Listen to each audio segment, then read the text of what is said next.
My name is Sally Jacobson. My husband Jake and I have been married for 50 years. We live in Grand Forks, North Dakota. We have 3 children.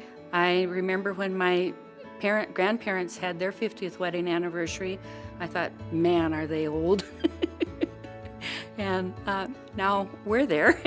I was the fortunate recipient of a liver 7 years ago. I guess one of the main things that we like to talk about with my liver is that it's 21 years older than I am.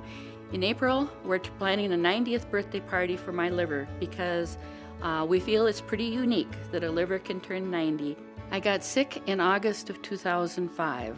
I had autoimmune hepatitis and then cirrhosis set in. I really welcomed the idea of a transplant because at this time I was getting so sick.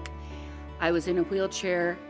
I wasn't able to get out of bed by myself, and I wanted anything that could happen to make me feel better. About 3 days after my transplant, my color started to get better, and I was actually allowed out of bed. I had fallen asleep with Ghost Whisperer on or some ghost show like that, and went in the bathroom and they turned on the light, and I looked in the mirror and I thought, there's a ghost in here. And then I realized it was me. I was white again. We had 2 granddaughters who were born in 2005.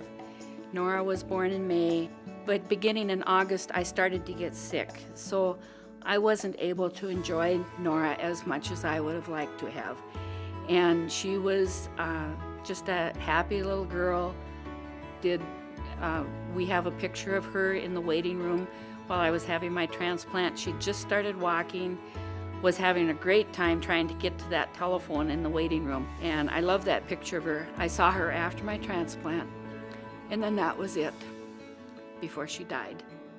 She died of SIDS, sudden infant death syndrome, and at a very difficult time in her parents' life, they made the decision that she could be a donor because they knew the importance of organ donation.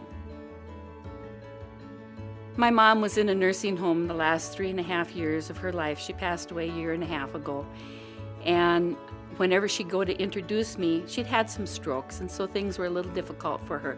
Whenever she'd introduce me to somebody that came in, whether it was a worker at the nursing home or a friend or something, she'd grab my hand and she'd say, "This is my daughter, Sally. She's the one that had implants." I said, "Mom, the word is transplants." My name is Sally, and I am hope.